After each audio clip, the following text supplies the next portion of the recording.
ao gosto que o filho dele, Flávio, tinha pelo luxo, pelos grandes amigos, pelos vinhos, pelas casas, estava certo, né? Agora a gente está vendo o Flávio como candidato, tudo aquilo que eu criticava naquela época, que destruíram a Operação Lava Jato para salvar o Flávio, a gente estava certo. A gente foi meio que o profeta de algo que está estourando agora. Existe, do ponto de vista político, um Brasil antes e depois daquele momento. Porque houve uma espécie de despertar da classe média, as pessoas hoje falam mais de política. Mas e como é que esse movimento foi parar no Bolsonaro? Eu vou chegar lá, Zé, vou chegar lá. Porque ali o que aconteceu? As pessoas estavam lutando por causas. Olha, não temos bandidos de estimação, vamos apoiar a Lava Jato, a Dilma tem que sair, o PT acabou com os sonhos do país, o Brasil está quebrado por causa das escolhas da Dilma, por causa da corrupção do PT, o Lula era o chefe da quadrilha, esse era o discurso à época. Só que todo movimento político acaba desembocando em uma alternativa política eleitoral. E as grandes lideranças que estavam na rua, tinha eu e o Kim, a gente não tinha nem idade para concorrer, nem partido. O Moro, era talvez um grande nome ali à época, era o juiz da Lava Jato. Houve alguma medida Janaína Pascoal, talvez? Não tinha grandes ambições, talvez não tinha traquejo político. Tinha um capitão ali, andando, gravando vídeos, e ele meio que acabou catalisando aquele processo ao redor dele, e acho que rolou muito à época o famoso se não tem tu, vai tu mesmo, né? Como não tinha o Moro, não tinha outros nomes, foi o Bolsonaro se tornou o líder de maneira injusta do processo, e aí ele ganha as eleições de 2018. Ele não tinha preparo. Com a sua ajuda. Não, assim, não havia intenção minha em ajudá-lo. Eu, quando trabalhei naquela época, eu trabalhei realmente pelo impeachment da Dilma, trabalhei para apoiar a Lava Jato, eu queria ver a prisão do Lula, eu queria que rolassem as reformas que rolaram já no governo Temer. Eu apoiei muito, eu vou dar um exemplo, como eu e o Bolsonaro somos diferentes nisso. À época, no governo Temer, a gente apoiou a PEC do teto e a reforma trabalhista. O Bolsonaro nunca opinou sobre esses assuntos. Depois veio a reforma da Previdência e o Bolsonaro fez discurso contra, tanto ele quanto o Eduardo, que era filho dele. E nós não, nós apoiamos à época uma reforma que era impopular. Tem uma incoerência aí. A linha política do ex-presidente Bolsonaro, militar, de direita, é estatizante e protetor, né? Não é bem um liberal. Exato. Então, por isso que houve um choque quando ele entra no poder, porque aquele Bolsonaro, que era um sindicalista dos militares, ele se torna um presidente que precisava fazer reformas liberais. E aí ele tinha um Paulo Guedes que tinha esse discurso, os mercados acreditavam, e aí o Bolsonaro passava esses sinais contraditórios para as pessoas. Então o problema do governo Bolsonaro é que eram muitos sinais contraditórios o tempo todo, e aí quem acaba ficando com os sinais contraditórios, em geral, é a pessoa que acaba vivendo um reflexo, uma espécie de um abuso. Então o fã do Bolsonaro, vai pra frente do quartel, não, sai do quartel, não, agora eu gosto do Rodrigo Maia, não, agora não é pra gostar do Rodrigo Maia, não, eu gosto do Gilmar Mendes, não, agora eu não gosto do Gilmar Mendes. Uma pessoa racional não aguenta isso. Agora, uma massa de brasileiros acabou ficando encantada por ele e acabou sendo, vamos dizer, abusada nesse sentido por ele. E aquelas pessoas erraram em apoiar de maneira canina uma família que estava se aproveitando disso. O Bolsonaro acabou perdendo as eleições, nós fizemos oposição ao Bolsonaro nesse processo, e todas as críticas que a gente fez, em especial, vamos dizer, ao gosto que o filho dele, Flávio, tinha pelo luxo, pelos grandes amigos, pelos vinhos, pelas casas, estava certo, né? Agora a gente está vendo o Flávio como candidato, tudo aquilo que a gente criticava naquela época, que destruíram a Operação Lava Jato para salvar o Flávio, a gente estava certo. A gente foi meio que o profeta de algo que está estourando agora. Durante todo esse processo, a família Bolsonaro continuou em alta, né? Hypado, e principalmente agora com Flávio Bolsonaro, que ele nunca foi um político, um líder nacional, polarizou, já está polarizado com Lula, né? Qual é o alvo da sua estratégia de campanha? Meu alvo é o eleitor. Eu entendi uma coisa. As pessoas quando falam assim, tem uma polarização Lula com Bolsonaro. Vai bater em quem? Eu vou bater em todos, quando eu ver que todos estão errados. Que é basicamente, se a pessoa abrir o meu Instagram, Renan Santos MBL, vai ver porrada no Lula, vai ver porrada no Flávio, mas acima de tudo vai ver porrada ao sistema político e propostas para solucionar esses problemas. Eu tô aí ao longo da pré-campanha tacando proposta na cabeça de todo mundo, trazendo ideias para solucionar, por exemplo, os superpoderes do Centrão, a relação STF, Congresso e Presidência da República, como a gente reformar o sistema educacional nosso, como lidar com a questão das terras raras, mas ao mesmo tempo, se o Lula está envolvido no Banco Master e tudo nos leva a crer que o Partido dos Trabalhadores está envolvido até o pescoço lá, eu vou falar. Mesma coisa do Bolsonaro. É melhor dizer quem não está aqui, viu? Porque pelo jeito... Só eu que não... Zé Maria está aqui em Brasília, tem que tomar cuidado. Já o Zé Maria aparece numa festa em Trancoso.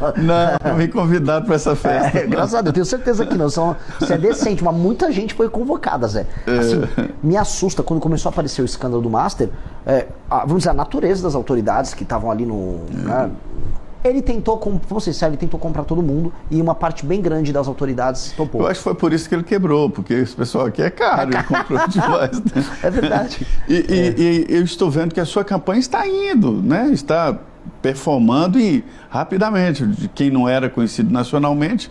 E como é que o senhor vai fazer? Usar muito as mídias, as plataformas sociais? Zé, o nosso partido tem 6 meses de idade. 6 meses, é um bebê. Nós não... E não é fácil criar um partido, né? É difícil, o Bolsonaro tentou e não conseguiu, muitas lideranças tentam e não conseguem. Houve agora o partido do autista que não conseguiu, enfim, né? Tentam, houve o partido do Corinthians que tentou também, não conseguiu. Nós conseguimos, e isso nos coloca no jogo, mas é um jogo muito pesado. Eu vou dar um exemplo assim, até para o espectador entender. O Brasil é um país de dimensões continentais. Para eu rodar, para fazer uma pré-campanha, eu preciso de dinheiro, para avião, não só para mim, para uma equipe. Quando eu chego nos lugares, precisa de hotel, tem alimentação, você tem equipe de filmagem, lugares perigosos, eu arrumo briga com o crime organizado, preciso de segurança, tudo isso custa muito. Então todas as doações que chegam acabam sendo direcionadas para a gente tocar esse projeto de expandir o partido e apresentar minhas ideias ao redor do Brasil. Só que como o Brasil é tão grande, tão grande, tão grande, fazer isso de carro eu não consigo cobrir o Brasil todo. E meus concorrentes... Nenhum estado como Minas Gerais. Nada. Minas, se eu tentasse fazer, seria impossível.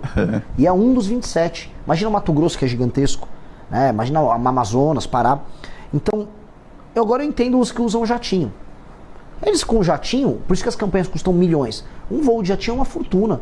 Eles vão rodando de um lugar para o outro e eu falo, pô, mas essa viagem aqui que esse pré-candidato está fazendo, 2 semanas de viagem, todos esses voos de jatinho, isso custou milhões. E a gente não vê a declaração, né, na campanha, nas contas de campanha. Aí era de um amigo, emprestaram. Mas é isso que acontece. São campanhas caríssimas. Se as campanhas estão custando tão caro, alguém, e não está declarado em geral, alguém está pagando. E esse alguém costuma se favorecer depois no final. Vamos lembrar uma coisa? Nada de graça. Nada. Vamos lembrar. Bom, especialmente financiamento de filmes, né? Pra gente falar de um caso aqui que tá em... né? Porque eu tô falando de filmes no plural porque o nosso amigo Vorcaro financiou aparentemente 3 filmes, né? De 3 lideranças políticas diferentes. Né? Pra não ficar só no Dark Horse ali dos Bolsonaro. Falando nisso, eu tô vendo que o senhor estava consertando aqui a meia. O senhor tem algum preconceito com o sapato sem meia? Tenho. Zé, vou te contar uma coisa que eu aprendi em Brasília, tá? Eu comecei a reparar, especialmente a partir de 2019, 2020, que surgiu uma moda dos políticos andarem com, especialmente o terno azul, aquele azul royal, azul mais claro, meio curto, e aí com, por exemplo, eu tô usando meia. Não, mas você é honesto, velho. Aí eles usam mocassim sem meia. Aí eu comecei a reparar, tinha um padrão. Quase todo político que usava mocassim sem meia estava envolvido em escândalo de corrupção. Eu juro, eu passei lá no MBL e vai ter uma regra no partido, eu vou fazer... Proibir o sapato sem meia. Eu vou proibir. Se eu ver um político com sapato sem meia, eu vou suspeitar que ele está envolvido em escândalo de corrupção e já vou mandar ele na hora pro Conselho de Ética. Porque é batata. Vi o político com mocassim sem meia, falei... Vem um escândalo aí. É impressionante. Jatinho também, né? Jatinho também, mas em geral ele sobe no jatinho com mocassim sem meia. Ele entra lá. É impressionante. Zé, é impressionante. É um dos melhores testes que possa ter. Melhores testes. Pois é, mas o preconceito da meia é muito bom. Mas posso te falar, ó, até mostrando aqui pra câmera, ó, eu faço questão, ó, venho com a meia aqui, ó, no talo, lá no alto, justamente pra mostrar que eu sou incorruptível. Tá certo. E aí, nessa pré-campanha, o senhor tem andado, né, pelo país. Qual é a reação das pessoas ao seu discurso? Surpreendente. Porque eu como eu disse, assim, não apenas eu não estou, né, alinhado ao lulismo nem ao bolsonarismo. Eu enfrento muito o centrão. Então a minha ideia é enfrentar os problemas nacionais onde o problema está acontecendo, mesmo que isso desagrade o eleitor.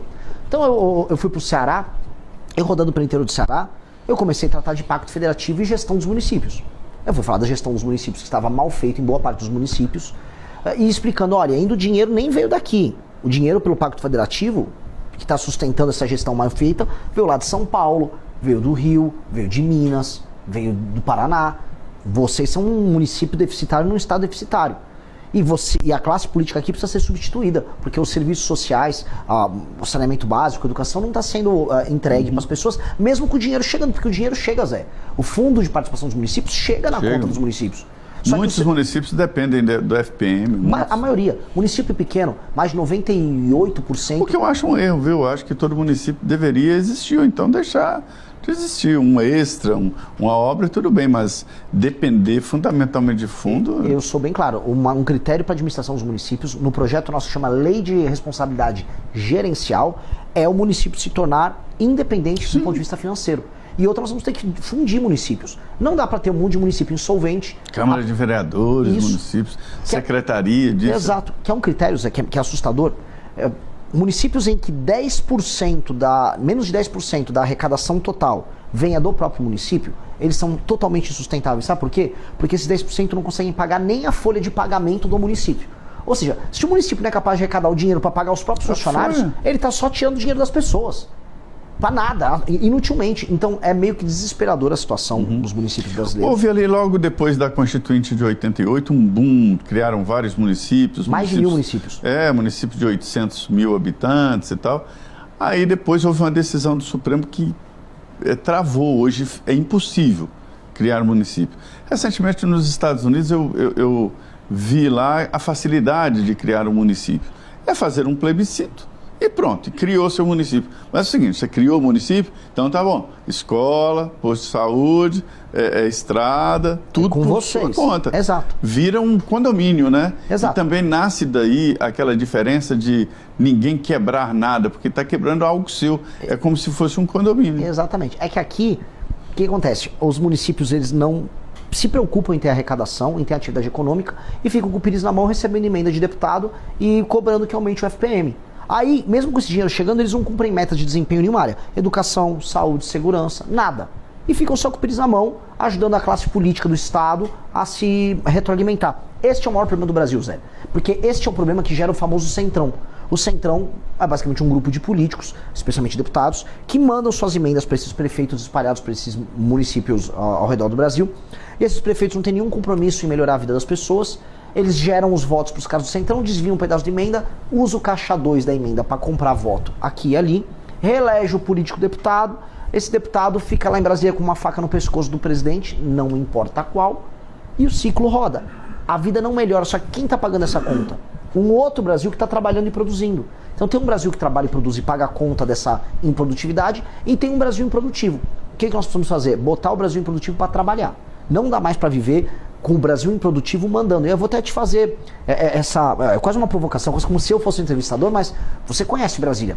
Quem manda no Brasil são representantes do Amapá, Maranhão, Piauí, Rondônia, Roraima. Ou seja, os estados menos produtivos do Brasil têm uma representação política maior do que os mais